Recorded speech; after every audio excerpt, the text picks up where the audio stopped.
Hey Todd, thanks for sending me your swim video for analysis. What I am looking at first is breathing, body balance, rotation, and then I'm looking at the three main phases of the stroke. Phase 1, recovery, what goes on with your arm out of the water. Phase 2, hand entry, because that affects phase 3, which is the underwater catch and push, which ultimately is the strongest part of, that's what's going to propel you forward. So everything I'm talking about is going to help set you up for a strong catch and push to propel yourself forward and drive yourself forward. Before I started the analysis, first thing I did was I looked at how many strokes you took per 25. I added it to your time and got a score. So the first length you took 27 strokes in about 29 seconds, and the second length you took 28 strokes in about 30 seconds. So we definitely want to get your stroke count lower, definitely below 25 to start with, and I'll tell you how to get there right now.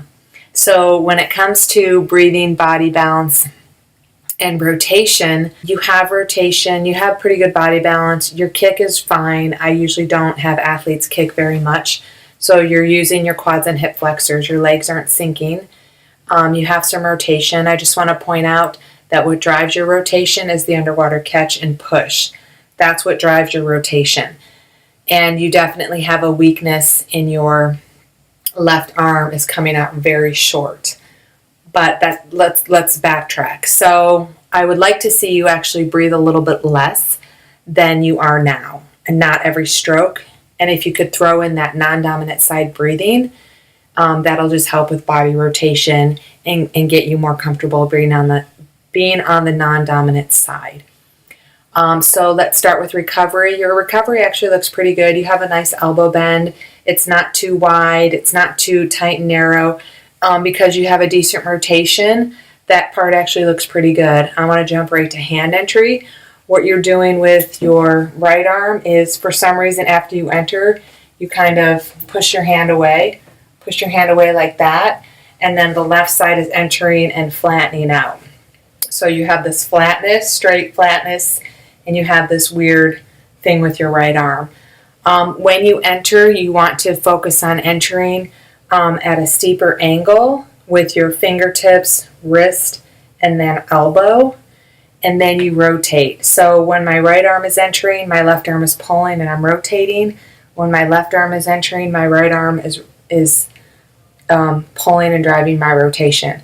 Again, right arm enters, I pull, drive my rotation. My hip rotation helps extend my arm deeper out in front of me. My left arm enters, I pull with my right arm. My hip rotation helps extend my left arm deeper out in front of me instead of doing this. Okay?